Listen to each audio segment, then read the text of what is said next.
I'm Aiden Garf, I'm Khalid Gabiz. and this is Muslim Man on the Street.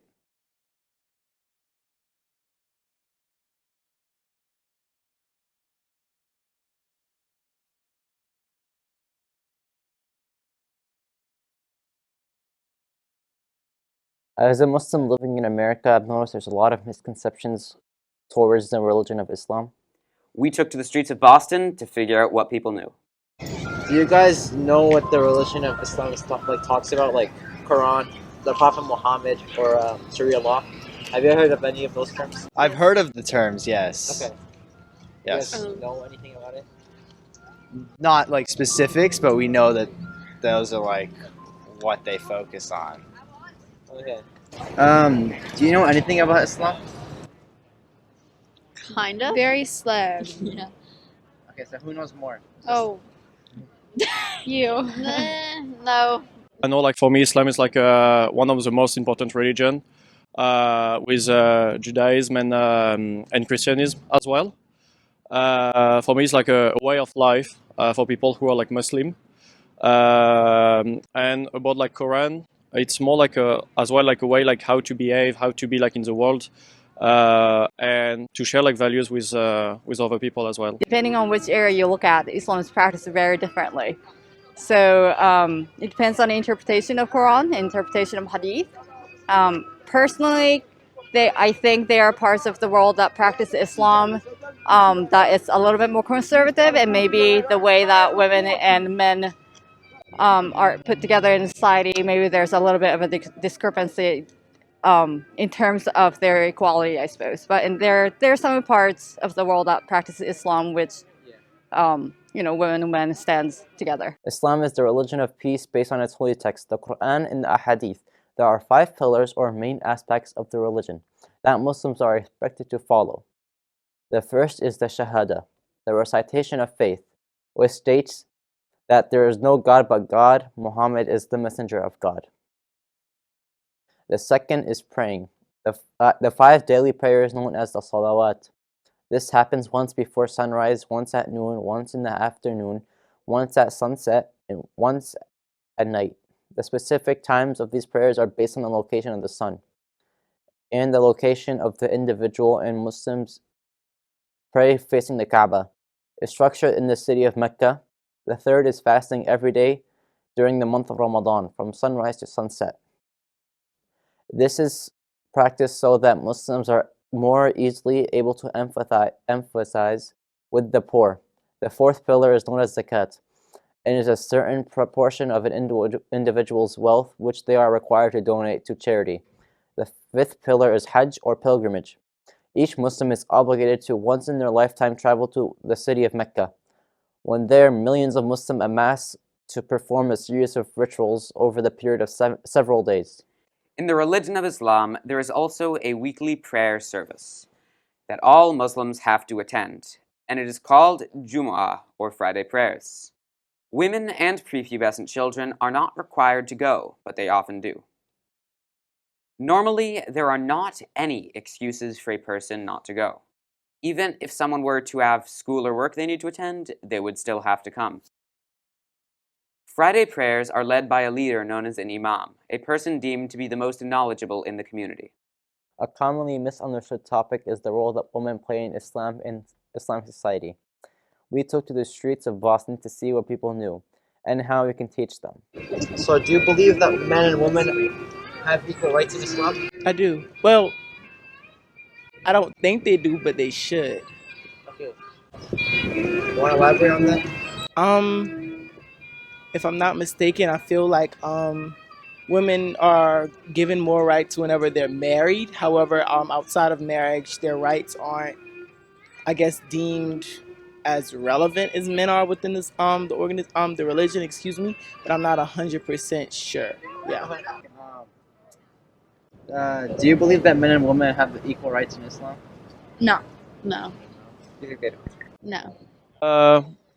Well, I'm not like an expert about it, but yeah, I think so. I mean, if it's like more about like Sharia, I think it's like a little bit more different from what I know. Otherwise, I mean, yeah, when I go like to Lebanon, for example, when I've got family there and like Muslim friends as well. Yeah, everyone is equal there. Um, Equal in value or equal like treated? Treated. No. Or do you think women have rights in Islam? Yeah. Like they're equal Yes. to men? Yes, of course. In Islam, I'm not sure, but I think they are. Yeah. In the strict definition of what Islam is, I probably yeah. Although men and women have different roles in traditional Muslim society, at the end of the day, they are equal in most, if not all, capacities. For example, although women are only traditionally willed half of the money that men receive, women are free to spend their money however they want, whereas men are obligated to spend it on the family. Although there are several Muslim-majority countries that do not respect these rights of women, we must remember that religion is only one aspect of culture. Above all, in Islam, men and women are seen as equal in the eyes of God and therefore equal on earth. The Quran is very specific that both men and women should receive equal punishment for wrongdoings, showing that men and women are seen as legal equals. We'll be right back with more on Muslim Man on the Street. I don't remember how it started. Go to that. Our back and forth. It always came back. Dad! You probably don't remember what you told me, That was perfect. but I heard every word.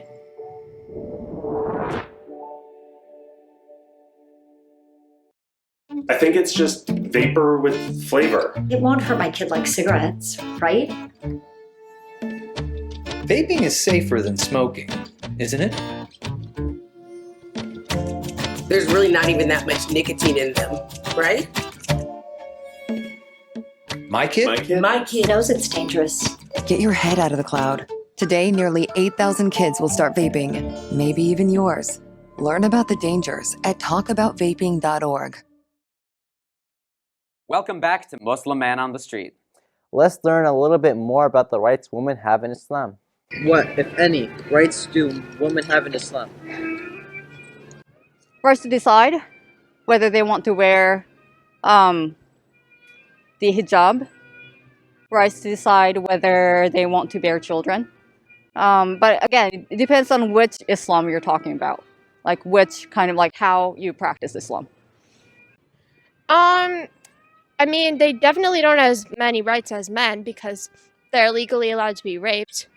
I think, I mean, I'm definitely not in Islam. I'm not living under Islamic law. But I don't think many. Oh, I don't know of any. Yeah. Do you know the difference between the hijab and the niqab? I do not. Do you know, like which family members can see the woman's hair or face? Sorry, what? Do you know, who can Muslim women show their face or hair to? No, I don't know. Contrary to what most people think, women also have many of the same rights as men. For example, women are allowed to have an education and a job. Although many cultures involve arranged marriages, under their religion, women are allowed to choose who they marry and who they divorce. In the event that a Muslim woman chooses to get a divorce, she is still able to get remarried and is not looked down upon. Women are also given the right to own property and to vote. Above all, women are entitled to their privacy, and sexual violence perpetrated by anybody and is absolutely forbidden. Thanks for that enlightening info, Khalid. This is the segment of our show in which Khalid teaches me how to pronounce Arabic words. I already know that I am going to do badly. Khalid? Your first word is أنا. أنا. أحب. أحب. اللحمة. اللحمة. The second one is سأشتري. سأشتري. حليب. حليب. من السوق. من السوق. سأشتري. سأشتري. حليب. حليب. من السوق. من السوق. It's like a... What do those mean? The second one means I'm gonna buy milk from the market. Okay, wait. Enna is... Huh? Is that... Wait, how do you say that sentence again? Which one? The second one. سأشتري. سأشتري. حليب. حليب. من السوق. من السوق. السوق. السوق. Okay. So that means I buy milk at the store? Yes. Okay. The last sentence is going to be أنا أنا أحب أحب الطيارة. what? What? الطيارة. الطيارة. الطي الطي يا يا را را الطيارة. الطيارة. This is awful. That means I like planes. I do like planes. الحيارة. الطي الطي. الطي. الطي. Like think of tables, just like Table. a little bit harder.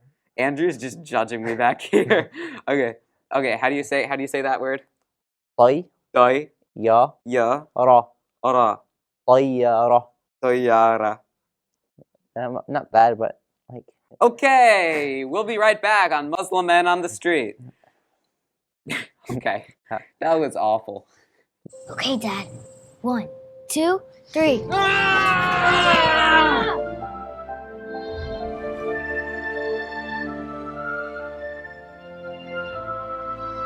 You saved me. Dad? Are you okay? I'm fine, dear. Your hero needs you now, and AARP is here to help. Find the care guides you need at aarp.org/caregiving.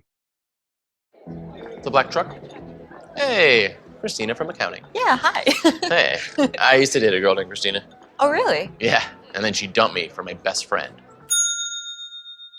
You want to see some photos of them that I took? I don't. I thought we talked about this, buddy. Oh, is it overshared again? Yeah. Yeah.